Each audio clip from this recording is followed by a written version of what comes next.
Islam agama kita ini adalah agama yang sempurna. Tidak ada agama di sisi Allah kecuali Islam. Allah katakan dalam Al-Quran, A'udzubillahi minasyaitonirrajim, Inna ad-dina indallahil Islam. Agama di sisi Allah hanya Islam. Dalam firman yang lain, A'udzubillahi minasyaitonirrajim, wa man yabtaghi ghairal islami dinan falan yuqbala min wa huwa fil akhirati minal khasirin. Siapa yang coba-coba pilih selain Islam sebagai panduan hidupnya, panutan hidupnya, maka tidak akan diterima darinya. Dan dia di akhirat termasuk orang-orang yang rugi.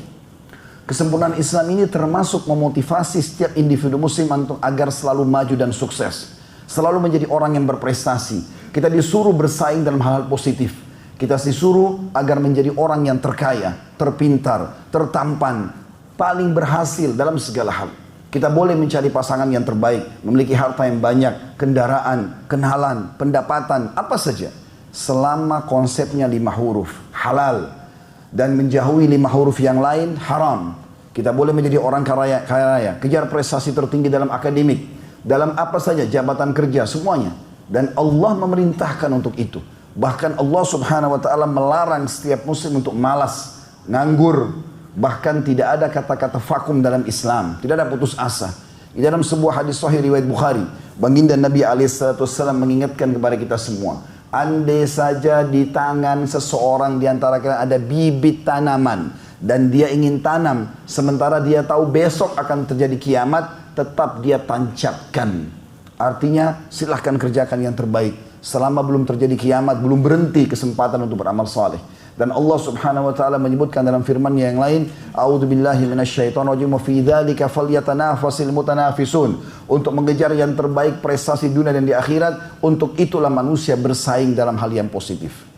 Allah subhanahu wa ta'ala menyebutkan dalam banyak ayat Al-Quran, di antaranya saya akan bacakan, yang menjelaskan kepada kita kalau setiap muslim dianjurkan agar sukses, maju.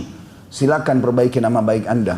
Kejar prestasi terbaik, termasuk dalam masalah harta dan apapun yang dibutuhkan untuk kebaikan nama kita di dunia. Dan sebaliknya kita dilarang untuk menjadi orang yang vakum, pengangguran, menjadi penyebab masyarakat terganggu dengan keberadaan kita. Allah berfirman dalam surah Al-A'raf ayat 32. A'udzubillahi minasyaitonirrajim. Qul man harrama zinatallahi allati akhraja li ibadihi wat thayyibati minar rizq. Qul hiya lil ladzina amanu fil hayatid dunya khalisatan yaumal qiyamah. Katakan hai Muhammad kepada seluruh manusia. Siapa yang coba-coba berani mengharamkan perhiasan yang Allah telah keluarkan untuk hamba-hambanya. Dan rezeki yang baik-baik. Kata para ulama, rezeki yang baik Allah berikan dalam jiwa kita. Suka dengan warna yang bagus. Suka dengan bau yang wangi. Suka dengan penampilan yang rapi. Suka dengan rumah yang luas. Mobil yang bagus, tunggangan yang bagus. Semuanya itu fitrah. Maka Allah mengatakan, siapa yang coba-coba mengharamkan itu dari hamba-hamba Allah sementara Allah sudah halalkan. Katakanlah, itu untuk orang-orang beriman dalam kehidupan dunia dan balasan di akhirat yang lebih besar lagi di surga hanya untuk mereka saja. Artinya di dunia Allah akan berikan juga orang-orang kafir. Tapi mereka tidak kenal namanya konsep halal. Juga dalam firman Allah yang lain dalam surah Al-Mulk ayat 15. A'udzubillahi minasyaitonirrajim. Huwa alladhi ja'ala lakumul arda dalulan famshu fi manakibiha wa kulu min rizqi wa ilaihin nusyur. Dialah yang telah menjadikan bumi buat kalian terbentang. Bisa kalian jalan di atasnya, bisa kalian cocok tanam, bisa mengambil hasilnya, bisa membangun dan segala macam. Dan makanlah rezeki-rezeki yang sudah Allah keluarkan dari buah-buahan, dari hewan ternak, dari segala macam hal. Silakan nikmati. Wa ilaihin nusyur, dan kalian akan kembalikan kepadanya. Artinya itu semua harus yang halal. Kalau yang haram akan ada pertanggungjawabannya. Juga tentang hari Jumat yang kita sekarang berada. Dalam surah Jum'ah ayat 10 Allah menyebutkan, A'udzubillahi minasyaitonirrajim. Fa idza qudiyatis salatu. Apa yang Allah perintahkan? Fantashiru fil ard wabtagu min fadlillah wadhkurullaha katsiran la'allakum tuflihun.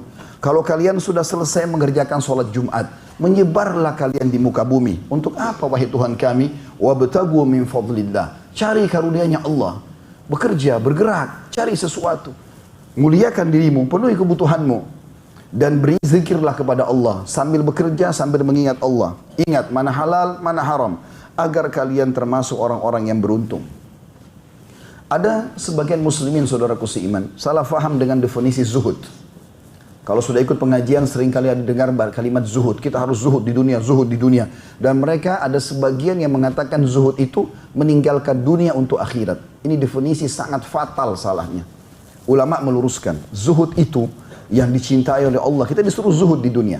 Definisinya adalah mendahulukan akhirat dari dunia. Itu yang benar. Jadi kalau azan berhenti dari meeting, berhenti dari pekerjaan, dahulukan dulu urusan akhirat, baru kemudian kita kembali kerja lagi. Itu yang dikatakan zuhud. Zuhud itu bukan teman-teman makan roti kering, pakai baju yang rusak, jalan kaki tidak pakai sendal, sebagaimana sebagian orang fahami. Ini semua mencoreng kehormatan agama Islam. Islam tidak pernah menyuruh itu.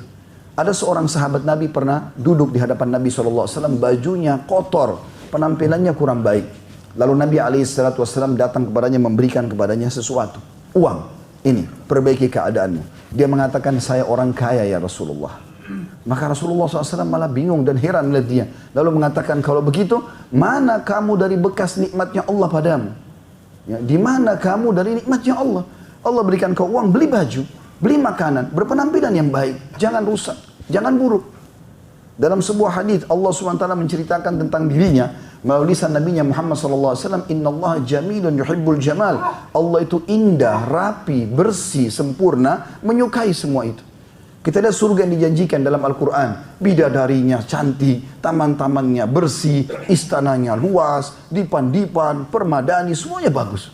Dan Allah buat fitrah kita suka dengan rapi. Taman yang ditata rapi, bau wangi, baju yang bersih. Bahkan Allah lawannya memberikan kepada kita rasa gerah supaya kita mau mandi, rasa lapar supaya kita mau makan, rasa haus supaya kita mau minum. Kita suka dengan sesuatu yang rapi, itu fitrah. Jangan bentrok dengan itu. Nabi SAW mengatakan dalam sebuah hadis yang sahih, sesungguhnya dicintakan dunia ini, dunia kalian kepadaku, karena ada dua hal. Karena ada wanita yang dicintai, ada istri, ada ibu, ada anak, ada saudari yang dilindungi dan dicintai, dan ada wangi-wangian, bau wangi. Bahkan Nabi SAW suka dengan wangian. Hari Jumat kita disunnahkan seperti ini. Kata Nabi SAW, siapa yang hari Jumat mandi dengan mandi yang bersih, menggunakan wangi-wangian terbaiknya di rumah, baju terbaiknya, menyisir rambutnya dengan rapi, lalu dia ke masjid, dia dengarkan khutbah tanpa memisahkan dua orang yang sedang duduk, lalu dia sholat dalam sholat Jumat, maka dibersihkan dosa-dosanya yang telah lalu. Pembersihan dosa berhubungan dengan kebersihan badan, kebersihan dan kerapian. Allah Subhanahu wa Ta'ala memuji masyarakat Kuba. Masjid Kuba di Madinah, masjid yang pertama dibangun oleh Nabi SAW. Allah berfirman dalam Al-Quran, A'udhu billahi minasyaitonir rajim, la masjidun ussisa ala taqwa min awal yawmin ahakku an taquma fihi rijalun yuhibbuna an yatatahharu, wallahu yuhibbul mutahhirin. Artinya masjid yang pertama dibangun di asas ketakwaan, artinya semuanya ikhlas membangun masjid itu dengan rezeki halal, itu lebih layak kau sholat di situ, hai Muhammad, maksudnya Masjid Kuba. Dan di sekitarnya ada banyak laki-laki yang suka bersuci. Dan Allah suka dengan orang yang bersuci. Makna bersuci suka sekali dengan kebersihan, kerapian. Sehingga mereka kelihatan tampan, mereka kelihatan bersih karena suka dengan itu. Kata para ulama tafsir, salah satu kelebihan penduduk Masjid Kuba adalah mereka menggabungkan pada saat bersuci dua hal. Istinja dengan istijmar. Istinja artinya bersuci dengan air pada saat cebok. Kemudian kalau tidak ada air kita menggunakan istijmar, menggunakan batu. Penduduk Kuba menggabungkan keduanya karena sukanya dengan kebersihan dan kerapian. Teman-teman sekalian, Allah Subhanahu wa Ta'ala memerintahkan kita dalam Islam untuk selalu bergerak, ya, berusaha, ikhtiar, dan Allah Subhanahu wa Ta'ala akan memberikan petunjuk bagi orang yang bergerak. Dalam Al-Quran, Allah SWT berfirman, A'udzubillahi minasyaitonirrajim, walladzina jahadu fina lanahdiyannahum subulana. Orang-orang yang berusaha untuk menjangkau jalan-jalan kami, menerapkan syariat kami, menerapkan apa yang kami perintahkan atau mencari yang kami halalkan, maka kami akan berikan petunjuk kepada mereka. Baginda Nabi SAW dalam hadis Bukhari juga memotivasi setiap muslim agar bergerak, ya, mencari sesuatu yang terbaik buat dia dan menjauhkan dirinya dari hal-hal yang bisa menghinakan dirinya. Kata Nabi SAW, ma aqala ahadun ta'aman khairun min an ya'kula min amali yadih, wa inna nabiyallahi Dawud kana ya'kul min amali yadih. Tidak ada sesuatu yang lebih mulia, lebih meninggikan derajat, lebih besar pahala di sisi Allah dan lebih baik di mata manusia dibandingkan seseorang makan dari hasil kerjanya sendiri, tidak mengemis. Dan ketahuilah, Nabi Allah Daud alaihissalam Allah tinggikan derajatnya justru karena makan dari hasil tangannya sendiri. Juga dalam riwayat Imam Muslim, Nabi SAW mengatakan, Kana Zakaria alaihissalam najjara. Ketahuilah semuanya Nabi Allah Zakaria adalah dulu tukang kayu, ahli membuat kayu dan menguasai bidangnya. Juga dikatakan bahwasanya Idris alaihissalam, Nabi Allah, kana khayyatan yatasaddaqu bifadli kasbih. Dia adalah seorang tukang jahit yang hidup dari hasil jahitannya itu demi kemuliaan dan tidak minta-minta sama orang. Juga disebutkan bahwasanya Nabi Muhammad SAW berdagang. Beliau mulai dari umur 8 tahun atau 11 tahun, mulai dari umur 21 tahun, beliau sudah masuk ke perdagangan sampai diutusnya menjadi nabi. Dan sebelumnya beliau mengembala kambing, bekerja untuk mendapatkan hasil dari umur 8 tahun sampai umur 21 tahun atau 20 tahun tadi. Maka ini semua teman-teman menunjukkan bagaimana Nabi SAW bergerak. Dan juga beliau mengatakan dalam hadis Bukhari, li'an ya'khudha ahadukum abhulah. Seseorang di antara kalian membawa potongan-potongan talinya. Thumma ya'til jabal. Lalu dia naik ya, ke atas gunung yang tinggi. Thumma ya'ti bihizmati min hatab. Kemudian dia mengumpulkan kayu-kayu bakar di situ. Dia ikat. Fayabi'aha fayastagni bithamaniha. Kemudian dia menjualnya, pikul di punggungnya lalu dia menjualnya sehingga dia bisa hidup dari hasil penjualan itu. Khairun lahu min an yas'alan nas. Itu lebih baik bagi dia daripada dia mengemis-ngemis sama orang. A'tauhu au mana'uh. Orang berikan atau orang menolaknya. Juga kata Sa'id bin Musayyib rahimahullah. Sa'id bin Musayyib rahimahullah, seorang tabi'in yang masyhur, memuji tentang para sahabat Nabi. Karena dia saksikan sendiri bagaimana para sahabat Nabi setelah meninggalnya Nabi SAW, mereka menyebar di muka bumi. Mereka bukan duduk, vakum, tidak bergerak, tidak bekerja. Oh saya sahabat Rasulullah, udah tinggal kasihin duit saja. Enggak.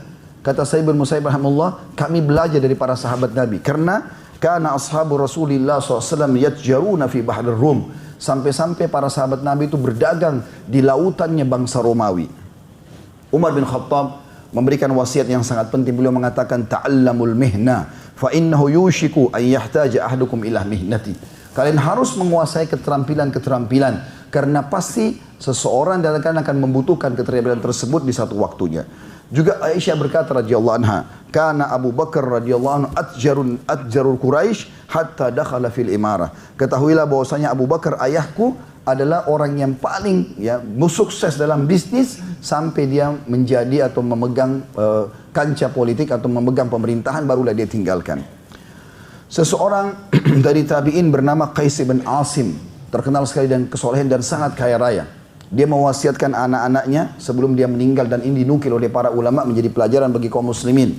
Alaikum bil mali wastina'ah. Beliau mengatakan, wahai anak-anakku, carilah rezeki, carilah harta itu dan jagalah baik-baik, kembangkan. Fa innahu mambahatul karim, karena itu adalah sumber pendapatan yang baik. Wa yustagna bihi anil laim, dan akan menjauhkan seseorang dari keterhinaan. Wa iyyakum wal mas'alah, dan jangan pernah kalian mengemis-ngemis. Fa innaha akhiru kasbar rajul, karena itu adalah pendapatan terakhir seseorang. Kalau sudah benar-benar kepepet, bangkrut, kehilangan barang, terjadi gempa, kehilangan apapun, baru mengemis. Kalau tidak, maka tidak boleh. Juga Sa'id bin Musayyib mengatakan, la khaira fi man la yatlubul mal. Tidak ada kebaikan bagi seseorang muslim yang tidak mencari harta yang baik. Yaqdi bihi dainah, dia bisa lunasi utang-utangnya. Wa yasunu bihi irdah, dan dia menjaga kehormatannya. Wa yaqdi bihi dhimamah, dan dia memenuhi kebutuhan-kebutuhannya. Wa immata, kalaupun dia sampai mati setelah dia kaya raya, taraka mirathan liman ba'dah, dia akan tinggalkan sebagai warisan bagi orang yang datang setelahnya. Dahhak rahimahullah bin Muzahim, seorang tabi'in yang masyhur, juga memberikan wasiat, syaraful mu'min salat fi jawfil lail. Ketahuilah kemuliaan seseorang itu dinilai seorang mukmin dari solat malam yang dia tidak tinggalkan. Wa izzuhu, dan kemuliaannya di tengah-tengah masyarakat, istighna'uhu anin nas. Dia berlepas diri dan tidak bergantung dan mengemis pada manusia. Teman-teman sekalian, orang bekerja walaupun sedikit, walaupun hanya jual gorengan, walaupun bekerja apa saja. Pepatah bahasa Arab mengatakan taharrak fa inna fi harakati barakah. Bergerak, karena di setiap bergerak itu memikirkan, berusaha, ikhtiar, di sini ditolak, lamar di sana, berusaha, itu ada berkah. Dan kalau ada orang yang duduk hanya menunggu saja pemberian orang lain, maka ini akan menghinakan diri dia. Kalau dia minta kepada orang kaya, kalau dikasih pun dia masih terhina. Kalau dia tidak dikasih, bergabung padanya dua keburukan. Sudah terhina, juga tidak mendapatkan apa yang dia inginkan. Kata Umar radhiyallahu anhu, maksabatun fi di'anah khairum min su'alin nas. Pendapatan yang susah payah, tapi penuh dengan jerih payah, susah, keringatan, gajinya pun kecil, lebih baik daripada mengemis dengan orang-orang. Luqman al-Hakim yang disebutkan dalam Al-Quran, surah Luqman, ini seorang saleh dulu di zaman sebelum kita. Dia mewasiatkan kepada anaknya, dinukil dalam sebuah riwayat sahih, dia mengatakan, ya bunai, wahai anakku, istagna bil kasbil halal. Selalulah bekerja cari pendapatan yang halal. Prestasi tertinggimu di dunia kejar. Fa innahu maftakara ahadun illa asabathu ihda thalathu khisal. Tidak ada orang yang meninggalkan mencari rezeki halal ini, mengejar prestasi dunia terbaiknya dengan cara yang benar, kecuali, kalau orang tinggalkan, kecuali akan tertimpa 3 hal yang buruk. Yang pertama, rikkatun fidinih, lemah agamanya. Kalau orang ya tidak punya pendapatan, tidak punya kedudukan, ya maka dia lemah agamanya, bisa dijual. Bukankah banyak orang murtad di Indonesia gara-gara sembako? Lemah karena keadaan ekonomi. Yang kedua, au dha'fu fi aqli. Akalnya jadi pendek dan kosong. Orang kalau terbiasa bekerja, ide ini, ide itu, bermusyawarah, berdiskusi, ya pengalaman-pengalaman menambah ide dia. Kalau orang terbiasa pengangguran, nggak ada idenya. Dia habis, akalnya jadi pendek. Dan dikatakan awwaha'un fi muru'ati, atau dia terhina di nama baiknya, kehormatannya. Orang tidak lihat. Mau tampan pun kalau dia miskin, orang anggap remeh. Subhanallah. Lalu kata beliau, wa a'dhamu min hadza, dan lebih besar daripada itu, istighfafun nasu bihi, manusia akan menganggap remeh dia. Nabi SAW, teman-teman, selalu beristiadah kepada Allah, berlindung agar jangan sampai tertimpa ini. Apa yang beliau minta? Beliau mengatakan kepada kita semua, dan beliau minta, ta'awwadhu billahi minal fakri wal killati wal dhillah. Selalulah berlindung kepada Allah dari kemiskinan dan kekurangan, juga kehinaan. Artinya silakan cari sesuatu yang baik. Tidak ada orang, teman-teman, yang berusaha lalu tidak mendapatkan. Sampai pepatah bahasa Arab kekal, manjadda wajad. Siapa yang berusaha dia akan dapat. Kalau ada 2 orang, yang satu berusaha, yang satu tidak berusaha, dalam 5-10 tahun ke depan kita akan lihat yang berusaha akan mendatangkan hasilnya. Kemudian juga dikatakan oleh Nabi SAW dalam doa beliau masyhur, Allahumma inni a'udzubika minal ju'i fa innahu bi'sad daji'. Ya Allah, aku berlindung kepadamu, jangan sampai aku tertimpa kemiskinan sehingga aku lapar, karena itu seburuk-buruk keadaan. Juga Nabi berdoa dalam hadisnya, Allahumma inni a'udzubika minal ajzi wal kasal. Ya Allah, aku berlindung kepadamu dari sifat vakum dan juga malas. Wal jubni wal bukhul, juga dari sifat jubun. Jubun itu pengecut, tidak mau membela hak-haknya dia. Dan juga bukhul, pelit, kikir. Wa galabatid daini wa qahrir rijal, dan terlilit dengan utang, dan jangan sampai aku dikuasai oleh orang-orang. Artinya kena terlilit utang, akhirnya kita dikejar-kejar oleh orang lain. Ini termasuk doa Nabi SAW. Kata Umar bin Khattab mengingatkan kepada kita semua, Inni la'ala rajula fayu'jibni syaklah, atau syaklu. Kadang-kadang kata Umar, aku melihat ada orang, aku kagum dengan ketampanannya, bajunya kelihatan bersih, penampilannya. Fa'idha sa'altu anhu faqila la amalalah saqata an aini. Tapi ketahuilah, andai saja aku bertanya kepada orang lain dan dikatakan bahwasanya dia tidak punya pekerjaan atau pengangguran, maka jatuhlah dia dari mataku. Umar bin Khattab radhiyallahu anhu juga pernah menemukan ada orang selepas Jumat seperti ini, habis Jumat duduk-duduk di masjid. Lalu Umar bin Khattab tanya mereka, kenapa kalian duduk di sini? Untuk apa? Lalu mereka mengatakan, nahnul mutawakkiluna 'ala Allah. Kami bertawakal kepada Allah. Kalau ada rezeki datang, alhamdulillah. Kalau tidak, ya tidak. Maka apa yang terjadi? Umar bin Khattab lalu menghardik mereka. Lalu Umar bin Khattab dalam riwayat ini dikatakan, wa yanharhum, memarahi mereka dan mengusir mereka dari masjid. Wa yaqul, sambil berkata, la yaq'ud ahadukum an talabir rizq. Jangan kalian duduk ya, dan tidak atau berhenti, jangan kalian berhenti dalam mencari rezeki. Allah, dan jangan wa yaqul, kemudian dia berkata, Allah marzuqni, ya Allah berikan saya rezeki, tapi dia tidak bergerak, tidak bekerja. Wa qad alima anna as-samaa'a la tumtiru dhahaban wala fiddah. Padahal dia sudah tahu Allah tidak pernah takdirkan langit akan menurunkan hujan emas atau perak. Muhammad bin Thawr juga berkata, Sufyan al-Thawri, salah satu ulama masyhur di Mekah, yang masyhur di Mekah, beliau pernah menemukan ada orang juga sama, habis sholat Jumat duduk di Masjid Haram Mekah. Pahalanya besar, 100.000 sholat di sana. Tapi habis sholat Jumat mereka duduk, mereka enggak bergerak, enggak cari rezeki. Maka ditanya, ma ijlisukum, apa yang buat kalian duduk di sini? Qulna ma nasna. Mereka berkata, kami enggak tahu harus buat apa. Qala utlubu min fadlillah. Keluar, cari rezekinya Allah. La wala takunu 'ilatan 'alal muslimin, dan jangan pernah kalian menjadi beban bagi kaum muslimin. Juga dikatakan bahwasanya para fuqaha, kata para ulama, sepakat mewajibkan setiap muslim untuk mencari rezeki dan diharamkan bagi mereka untuk vakum, duduk dan malas kecuali dalam keadaan memang dia sakit. Juga disebutkan bahwasanya orang yang bergerak, berusaha, apalagi kalau teman-teman bisa membuka usaha-usaha, menjadi seorang pengusaha yang sukses dan memang dia jujur, dari pendapatan yang halal, dengarkan kedudukannya. Walaupun ibadahnya tidak terlalu banyak. Tapi kata Nabi SAW, at-tajirus saduqul amin. Seorang pedagang, ya, pebisnis yang sukses, yang jujur dan terpercaya. Kata ulama hadis maksudnya adalah pendapatannya, sumbernya halal, dan pekerjaannya halal, ya, sumber modalnya halal, dan sistem yang digunakan juga halal. Ma'an nabiyina was-siddiqina was-syuhada. Hari kiamat nanti dia akan masuk surga tertinggi bersama para nabi-nabi, para siddiqin dan para syuhada. Juga dikatakan bahwasanya Rasulullah sallallahu alaihi wasallam pernah berjalan-jalan dengan para sahabat, kemudian ada satu orang lewat di hadapan mereka, keringatan, bajunya kotor, angkat beban-beban batu, pelapa-pelapa kurma. Para sahabat prihatin melihat orang itu, lalu mengatakan, ya Rasulullah, andai saja orang ini dapat pahala jihad di jalan Allah, ya, luar biasa, ini seperti orang jihad, angkat batu, angkat ini keringatan untuk mencari rezeki. Maka apa kata Nabi SAW? In kana kharaja yas'a ala waladihi sigaran, bahwa fisabilillah. Kalau dia sekarang ingin keluar mencari rezeki untuk anak-anaknya yang kecil yang dia ingin berikan makan, maka dia sama dengan jihad di jalan Allah. Wa in kana kharaja yas'a ala abawaini syaikhaini kabiraini, fahuwa fisabilillah. Kalau dia keluar ini mencari rezeki untuk membiayai kedua orang tuanya yang sudah sangat tua, maka dia juga dihitung di jalan Allah. Wa in kana kharaja yas'a ala nafsihi ya'iffuha, fahuwa fisabilillah.